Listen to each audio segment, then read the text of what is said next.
teaching others, because when I first got into the healthcare field, people overlooked me. I was really a ninth grade dropout who had no education, but I was determined to make something of myself for my baby. So Motor City matched the funds I put into my business. They awarded me $20,000. So now I'm able to focus solely on first step healthcare training and give it everything it needs. All because I live in Detroit.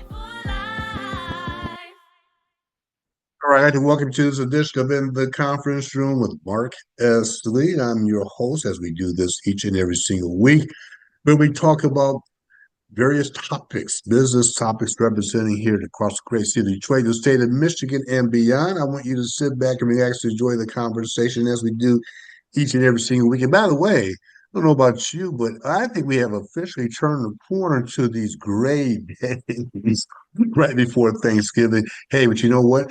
Fall has been nice. I am not complaining one bit and one iota. And also, before we proceed, I know you all know this is your source of information. I got a point of personal privilege. I just want to say, go Lions. Go Lions, representing the city very well. I know this is not a sports show, but hey, why not? I want to say go Lions. Let's see if they can just keep it going and see how far that they can go. All right. Sit back and relax. In the meantime, I'd like to welcome Mr. Marc Alexander. He's the founder of Light Rays, which is a local social tech company that empowers nonprofit organizations. And I'm going to have him eventually explain to you exactly what that is. And we're going to unpack some information as we get ready to go into the Thanksgiving season about giving back. Marc Alexander, thanks for joining me in the conference room. How you doing? Man, it's an honor and pleasure to be here with you today, Mark. And thank you so much. Today is beautiful and blessed, so I cannot complain, my friend.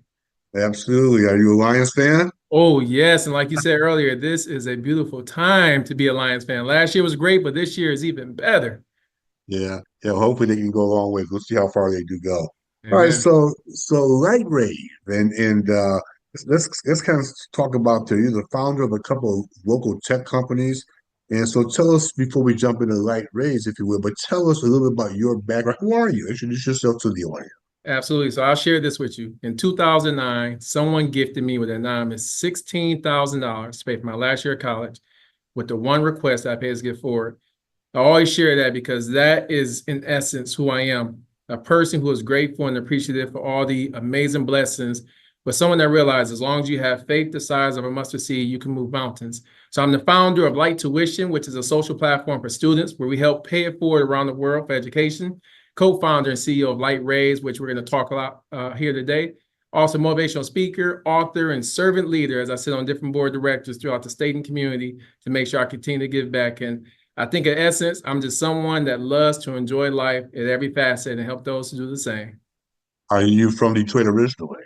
Not originally, but I have business in Detroit. Cause I know I've been asked this when I go out of town. When somebody asks, where are you from? I say Detroit. They say, what part of Detroit? So yeah, I do have an office in Detroit, but I wasn't born and raised down there.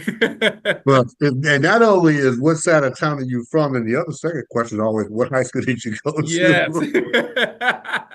And Mark, those are two questions. I was on a big conference, and a judge asked this, and she said, and we all laughed in the audience, well, you ain't from Detroit if you just live on the outskirts of it. So I had to clarify that going forward. All right. Well, you're one of our own now.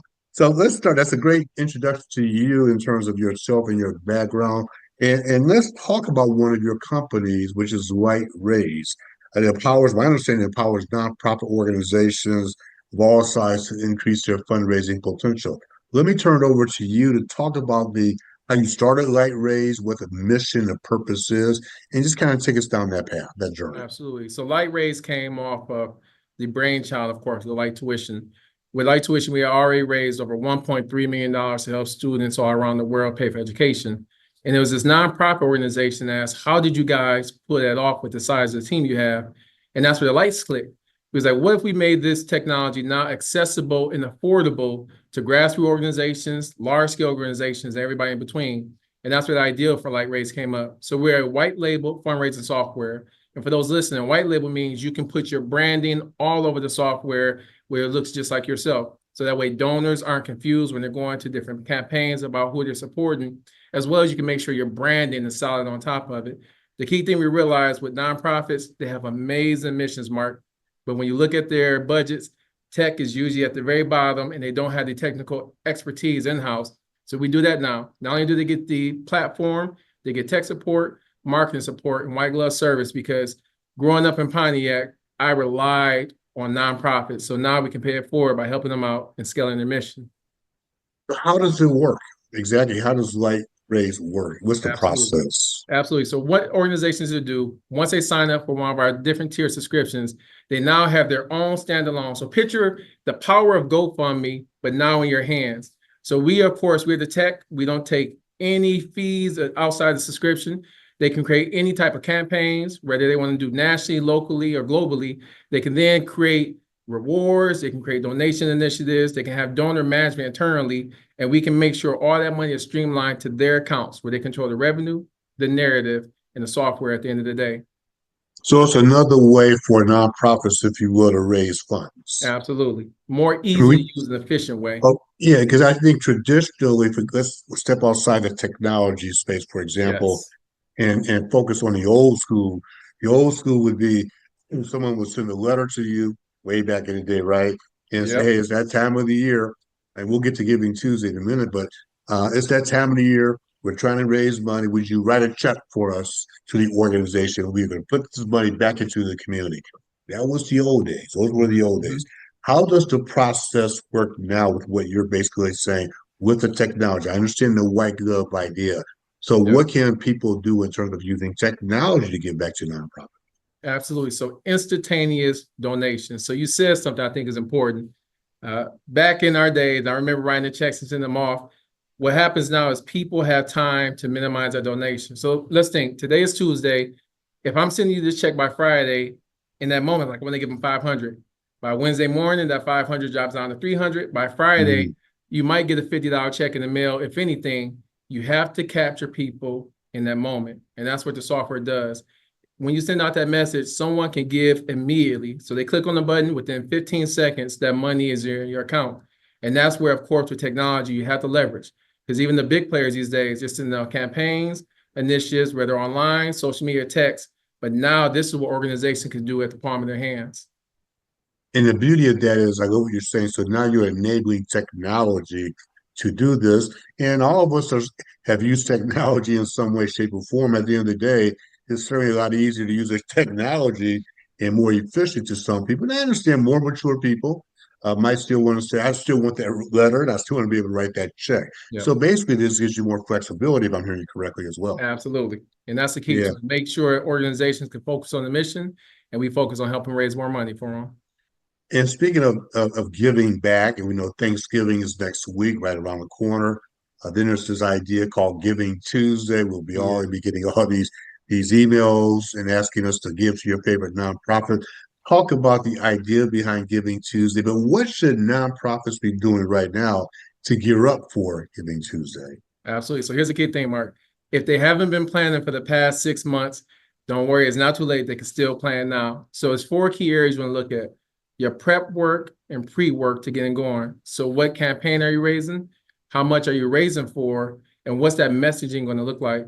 The second thing, of course, is constant engagement exposure. So let people know, hey, we're going to be looking at you for Giving Tuesday. So post social media posts, text messages, or even your newsletter, so people can keep an eye out, because this is a global initiative. So there's nonprofits everywhere that's going to be raising. And the last 2 points: execution, day of, hit the gates running. Let people know, okay, we're now Giving Tuesday. This is where we're doing. So you can do social media live events where you engage with different donors and supporters. You can send out updates on how much money you raise. But most importantly, which I think at the end of the day is post Giving Tuesday, a lot of people forget about what you do the day after. Thank people. Oh my goodness, Mark, you don't realize how far a thank you goes. The last time I got a thank you note that was so heartfelt that I gave the following Tuesday. And I continue to give every Tuesday after that to the organization. Let them know the updates. Hey, we didn't reach our goal of $10,000, but we raised $9,000. And of course, if people are engaged, have them join your newsletter, join updates, because if they gave you money, it's something within your organization they like. So you want to keep that attention going into it. So prep work, awareness, execution, day of Giving Tuesday, but most importantly, the follow-up. A sweet thank you goes a long way. Isn't that interesting? Just that just say thank you to somebody. We become Mm, so almost immune in a lot of ways. And we become I like to say 140, 280 character society where we're talking in sound bites and people yes. communicating in sound bites. And something as simple as saying thank you does in fact go a long way, which leads me to my next question. So a lot of people are going to be getting a lot of these emails and talking about Giving Tuesday. If you are a nonprofit or an organization, it in how can you make yourself unique as you begin to appeal to all these individuals who are getting all these requests to make some type of donation? So, in other words, if you're the organization, what are some tips, a couple of tips that they can implement to make them different from everybody else? So all of a sudden, after Thanksgiving, I get all these emails coming. I'm feeling inundated. Yes. So actually, you brought this up earlier when we used to write checks back in the day. Handwritten notes stand out from the 240 characters that we are typically seeing. So I realized some organizations, they send me a nice newsletter signed by either the community fundraising director, the CEO. I'm like, wow, they took the time to actually handwrite this versus a quick Mm-hmm. text. Some people just create, copy, and paste. That means a lot. The other thing I've shared with folks is speak from the heart. I think a lot of times we'd be so worried about our vernacular or the language you're using. When you're speaking from the heart, that's when you can really stand out to say, you know what? This organization is truly legit and they really care about what they're doing. And I can tell just from the words they share with me that they're very sincere. So I think that's the two things, because you have marketing techniques, you have different ways to engage. But when you speak from the heart and we can do something different and go back old school and send a legit handwritten card, man, that stands out from the crowd these days.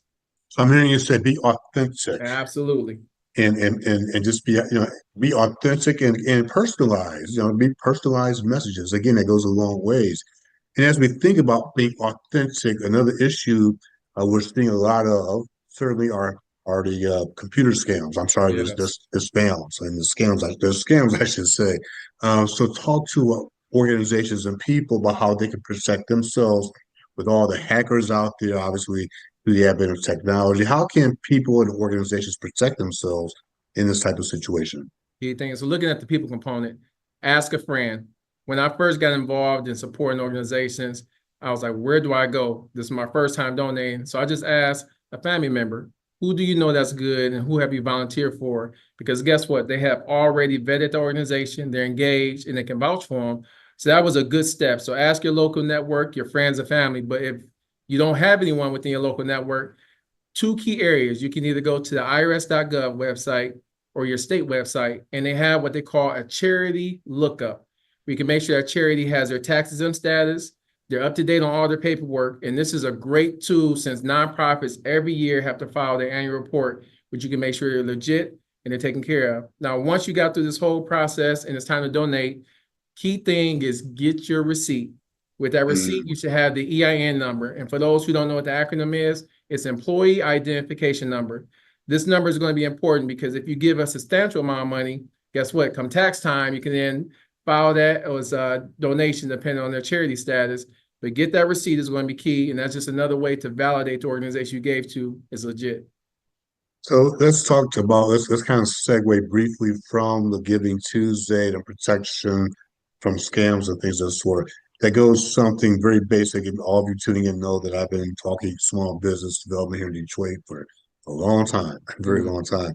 But I'm gonna give you an opportunity to talk to people who are considering starting a business. What are a couple of the first things that they should be doing as you're thinking about launching a business? Oh, absolutely. So I think some of the first things is don't be afraid to take the first step. Sometimes we worry about making sure everything is perfect, everything is all set. And what ends up happening is when you're in this perfect bubble, you never go to market, you never launch, you never find out if the businesses work because you're so scared about failing. The thing I've learned, failing is okay. It's as long as you get back up and keep going, which is most important. So get out there and try. The key thing I would share, all work works, even when you don't think it's working. It's been so many businesses in my mind that I felt like wasn't thriving and working. But as I sit here now, I'm more seasoned, I'm more Mm-hmm. polished, but I'm more humble because I have so many learning experiences from those different businesses. So just try it. The thing is, you might fail in the first two businesses, but guess what? That third one might be that platinum album you've been waiting for your whole life, or it might be that fourth one. But just try it. And then on top of trying it, Don't be afraid to ask questions. I have an abundance of mentors, advisors. I read a lot of business books because there's so much you don't know until you ask those questions. But have faith, trust yourself, but get out there and at least try it. You raised a good point that you can't be an expert in all areas. Absolutely. And so one of the things you need to consider having is a board of advisors, informal board of advisors, someone that you can pick up the phone and certainly bounce ideas off of. It's okay to say, I don't know. Absolutely. It's okay to say that. And speaking of which, as we wrap up, before I get your contact information for those tuning in, is entrepreneurs. They're everything. It's like raising your child for the very first time. You're very concerned about that first time baby. If the second time comes around, you got a little bit more experience. But the first time that baby sneezes, you're like, oh my gosh, man, we have to go to the doctor, whatever the case might be. And it requires a lot of time and energy. So take that back to your business, and let's close on the topic of burning out. Ooh. A lot of people are burning out in terms of we've gone through, this is not a political show, so I'm not even going to go down that path. But it's been a challenging year for a lot of people. It's been a challenging month. It's been a challenging situation for people concerned about growing their business. Talk to those who are like thinking, I'm just tired, I'm burned out. I don't know if I want to run my business anymore. What tips do you have for those individuals confronting that challenge of burning out as they're looking to move ahead? Ooh, and Mark, thank you so much for bringing this up, because mental health is something very serious and severe in the life of entrepreneurship. You're going to have your valleys of ups, but you have a lot more valleys of downs, and sometimes it can get lonely at that bottom. The key thing I would share, of course, one is you have to give yourself at least one day of rest every single week. The thing I've learned at first, I was like, I need to be working 7 days a week, but you get what they call writer's block, where sometimes if you're working 16 hours, you are less productive towards the end of the day than you were in the beginning. And when you take that deep breath, relax, and step away, you can see things clearly. You don't realize how much mentally you're able to compose yourself. And even physically, when you give yourself that rest, you can go even harder the next day. The last thing I'll just share with that, the most important thing next to performance is perception. Yes, you may work hard, but what does your exterior appearance say? Because as a CEO or founder, you are on stage 24/7. So if you're not resting, when you actually get out in front of that first client, that big customer you're looking for, just the public in general, and you're burnt out and tired, they're going to see it. You might not show it internally, but physically, your body's going to be drained. So entrepreneurs, give yourself some rest. It is nothing wrong with just taking a day to breathe, recalibrate, and recollect so you can hit the ground running the next day. As we wrap up, very good advice, by the way, very good advice. Give us your contact information in terms of a website. People get in touch with you. Absolutely. So we have two key websites. You can visit us at www.lightraise.com. That's LITE, raise.com. Or you can visit my personal website at marcdalexander.com, marcdalexander.com. Marc Alexander, this has been a great conversation. A lot of good information shared as we think about Giving Tuesday, but also as we think about your business and starting a business and us trying to avoid this thing called burnout. Excellent advice. We appreciate you joining me in the conference room this week. Thank you, my friend. Honor and pleasure to be here. Absolutely. To all of you tuning in, thank you all. I want you all to go out, make it a great day, make it a great week, and we will check you out next time in the conference room with Marc S. Lee. Thank you, everyone. I love teaching others because when I first got into the healthcare field, people overlooked me. I was really a ninth grade dropout who had no education, but I was determined to make something of myself for my baby. So Motor City matched the funds I put into my business. They awarded me $20,000. So now I'm able to focus solely on first step healthcare training and give it everything it needs. All because I live in Detroit.